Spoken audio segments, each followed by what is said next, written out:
tozomeka koexplike existence ya vie par rapport na Nzambe na vie éternelle. Ndenge tozoloba topesaki bino ba mikanda oyo toti kotanga mpona ntina etali résurrection ya Jésus esengeli asekwa na motema, Christ asekwa na maloba, et puis pratique oyo ekopesa mutu vie éternelle ezali par pratique oyo mukanda ya Romains 6 verset 23 elobi boye. Romains 6 verset 23 nazotanga ngo na kombo na Yesu Kristo. To banda na 19 pour comprendre yango bien. Oko banda pe na 12 mais nga na banda na 19. Pour na 12 ezoloba bien que le péché ne règne donc pas dans votre corps mortel et n'obéissez pas à ses convoitises. Corps mortel ezali par rapport na volonté ya corps. Corps eza mortel ezali ba corps corruptible. Corps oyo ezosala ke moto ole azala na entendement oyo ezo permettre que kombo ya éternel ekumisama, mais kombo ya ba Dieu du ciel nde ezokumisama. Siko corps o ba Dieu du ciel bazali kopesa ba bisakoli bazosalela corps corruptible. Or corps corruptible ezolobela makambo etali chair. Corps incorruptible ezolobela makambo etali prix. Or corps incorruptible ezali Christ. Yango moni azoloba détruisez ce corps, détruisez ce temple et je rebâtirai dans 3 jours. Selon Jean 2 verset 21, 19 à 21. Mais il parlait du temple, il parlait le corps où ezali temple na yemoko. Que le péché ne règne donc pas dans votre corps mortel et n'obéissez pas à ses convoitises. Ne livrez pas vos membres au péché comme des instruments d'iniquité, mais donnez-vous vous-même à Dieu comme étant vivants des morts que vous étiez et offrez à Dieu vos membres comme des instruments de justice. Au moins, si vous avez un corps incorruptible, vous se livrez sous un péché. Péché est chair. Péché est corps corruptible. Si vous avez un membre tous les 5 membres, tous les 5, ils ont la vie nayo, komona nayo, koyoka nayo, koloba nayo, maboko nayo. Tous les membres, 5 membres, ou vivre selon justice et ensemble. Parce que yo corps nayo esi basi ko rebâti, basi ko élever en go. Na mkanda ya Jean, tolobaki Jean 2 verset 19. Elobi boy par rapport na corps. Jean 2 19. Elobi Jésus répondit, détruisez ce temple, en 3 jours je le relèverai.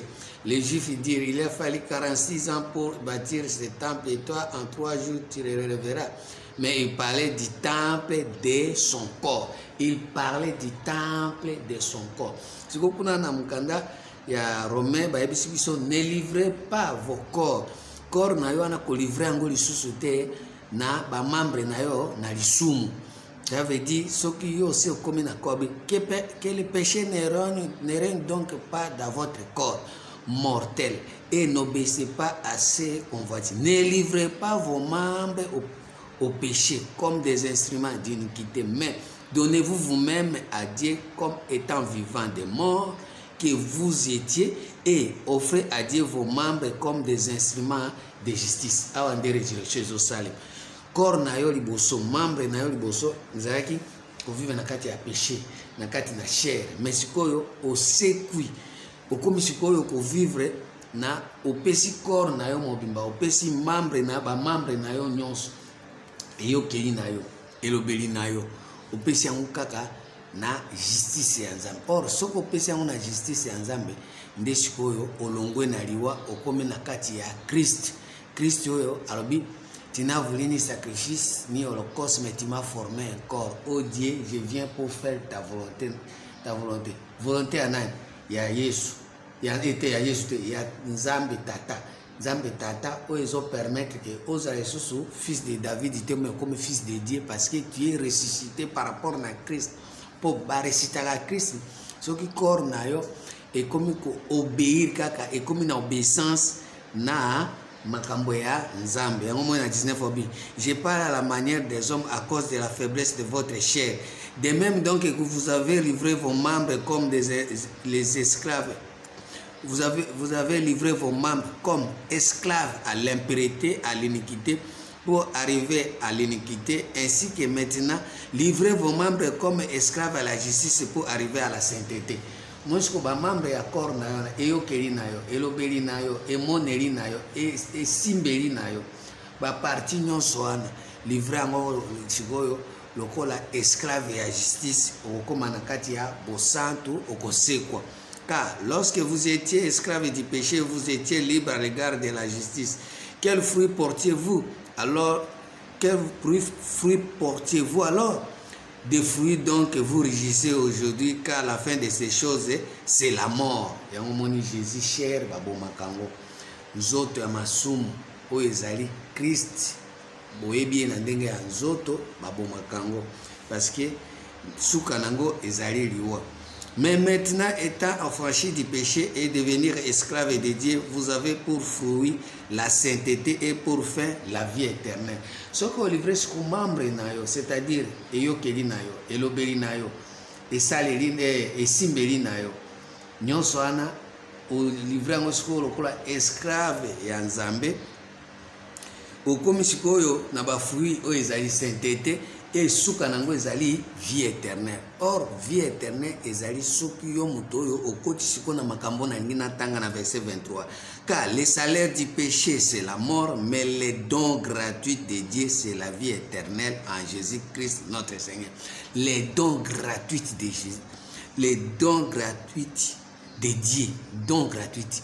Or, dons gratuits wana ezali na Romains 5 verset 15 à 16. Robibo.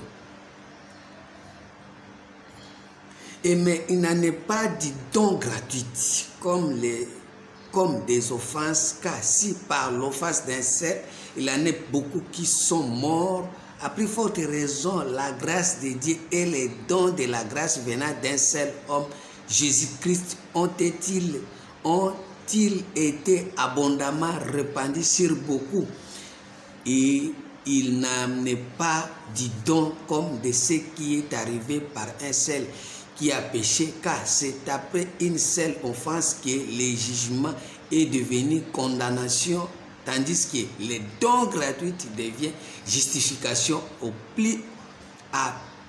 après plusieurs offenses. Le don gratuit devient justification après plusieurs offenses. Si par l'offense d'un seul, la mort a régné par lui seul, à plus forte raison, ceux qui reçoivent l'abondance de la grâce du don de la justice régneront-ils dans la vie par Jésus-Christ lui seul. Moi, je dis Jésus a un don gratuit, azali ko ressusciter, azali ko sécuisa, azali ko renouveler. A comme na bateau bazondi baba comme ba nouvelle créature bazwe ba sous Jésus-Christ na ndenge ya nzoto te ba comme ko yeba ye na ndenge ya esprit. Or par rapport na esprit il faut ba kota siko na kati ya don gratuit. Or don gratuit ko permettre bango ba kota na kati ya sainteté pe bazwa vie éternelle. Pour na kati ya vie éternelle wana siko nde comme ko salela don gratuit bazo benga ngo don de la grâce. Hébreux 6:5. Ah, Nzambe nani akoka makambo. Hébreux 6:5 et le Bible. Hébreux 6:5. Ba verso yo eza ba verset mo na kozongela ngo ata 10 fois. Qui ont goûté la na banana 4. Hébreux 6:4. Car il était possible que ceux qui ont été une fois éclairés, qui ont goûté les dons célestes, dons gratuits, dons célestes, qui ont eu part au Saint-Esprit. Ça veut dire ceux qui ont goûté don na yo nde okoti na kati ya Saint-Esprit. Oza Saint-Esprit oza elani don na yo, doza Saint-Esprit. Saint-Esprit eza koloba bilobela te shiko bondo non non non. Tango yo koti na kati ya dona yo nde okoti siko na kati ya bosantu po kuna sainteté ezali. Siko na kati na bosantu ya dona yo qui ont goûté la bonne parole de Dieu et les puissances du siècle à venir. Auto pe sabino na 3e testament bande balinga mekati na nkolo. Ezali sikoyo don oyo ezokotisa mutu na kati na sainteté ezopemema pe na éternité. Pour vie éternelle eza mutu azosalela don na ye akangami nango azosalela ngo libela na libela te baotia mutu ne na se Nzambe ayebi ye po ete akotaki na kati ya éternité vie éternelle oyo elobami na Jean 14 verset 2 à 3. Jean 14 verset 2 à 3, vie éternelle eza connaissance. Non, Jean 14 c'est Jean 17.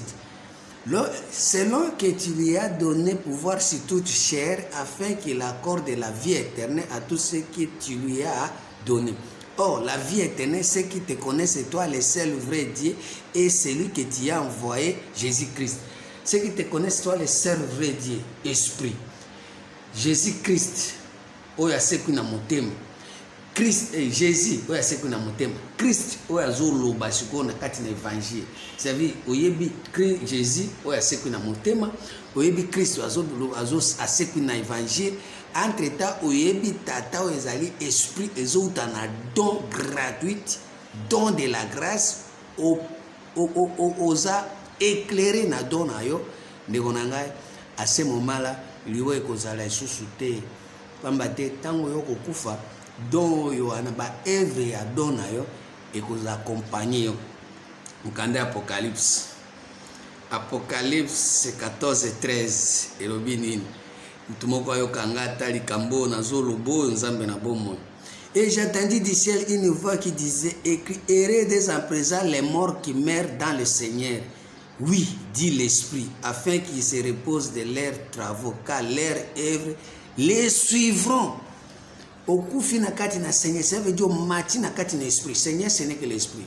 Là où il y a l'Esprit du Seigneur, là est la liberté. La liberté, il y a qu'à activer, il y a qu'à faire fonctionner donayo. Si vous soko kufi, au longwe nakati na parole charnelle, parole terrestre, au mati na donayo, pour don pour zongo fo mata. Étant monté à haut, il a donné, il a fait des dons. À côté si don nakati abato, na Ephésiens 4 verset 8 à 11, même ceux qui titre 13. So ba mati likolo eloko ba kopesa yo ba pesa mbongo te ba kopesa yo don na yo po exercer yango. Tango ko exercer yango okubanda kosalela sikoyo everyone po kati na Christ sikoyo. Christ c'est-à-dire quoi? Na kati na parole o eza ressuscité. Kati na âme o ezali ressuscité. À ce moment-là okubanda ko vivre sikoyo ba pratique ba œuvre oyo ko accompagner yo ata soki yo lalisi mutu na se œuvre ne kotikala libela na libela parce que ozalaki kosala ezalaki don na yo nzambe pa reconnaître yo po ezali don de la grâce eza don oyo ezo permettre yo nzambe amona yo tango oza ko exercer yango en tant que oza vivant na mokili bande ko balinga mikati na nkolo puisque ose kwa ki olongwaki na ba pratique ya chair ozo mema bato na convoitise na querer na ranki na tiraillement okoti na kati na don na yo ozo mema na vie éternelle au Bible lobi bien que na Ecclésiaste 3 verset 14 tout ce que Dieu fait durera toujours, il n'y a rien à y retracher, Dieu agit ainsi afin qu'on le craigne. Or tango nzamba zo sala eloko nzamba sala ezande don. Tant nzambe loko asala nde za don asala don atiana kati na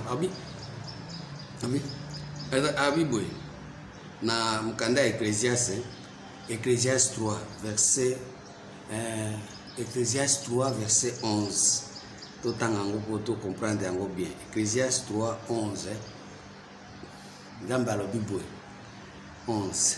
Il fait toutes choses bonnes à son temps, même il a mis dans le cœur la pensée de l'éternité, bien que l'homme ne puisse pas saisir l'œuvre que Dieu fait du commencement jusqu'à la fin. Oyo atiaki na kati ya mutema eza don. Siko eloko wana eza œuvre ya Nzambe asalaki na ebandi tina suka. Yo soko okufi osali don na ote okeli felo. Mais soko osali don na yo eloko wana Nzambe atiaki na kati na yo ndo yebite na 13 alobi boy. Mais que si un homme mange, boit et jouit du bien-être au milieu de tout son travail, C'est là un don de Dieu. C'est là un don de Dieu. Ecclésiaste 3, verset 13. Biloko wana nde ezo permettre mutu aza na communion na Nzambe. Mutu aza na contact na Nzambe. Bon, si opoza na contact na Nzambe, esengeli nano basekuisa Jésus na motema, basekuisa Christ na maloba, sikoyo Nzambe azonga esprit, puisque Dieu c'est l'esprit, et l'esprit wasko est travaillé na âme na yo, et travailler dans le cœur, c'est de l'abondance du cœur que la bouche parle. Luc 6, verset 45 à 46. Parce que dans le cœur, ce que Jésus a résisté, dans le Romain disait, ce que tout le temps Jésus n'a pas été na maloba, Christ a sécu, bande ko balinga mikati na nkolo, osaleli suko dona yo. À ce moment-là, na minute wana okomi na kati na bosantu na kati na sainteté okomi pe na Saint-Esprit. Saint-Esprit c'est-à-dire au faire éclairer ba éclairer dona yo bande ko balinga mikati na nkolo tango ba éclairer dona yo. À ce moment-là okubanda kolanda isu batu te obande su ko envier batu te oze su na convoitise te okomi mbala moko na corps o ezali incorruptible. Corps incorruptible ça veut dire eyokeli o ezo kamakambo sali banda na ote.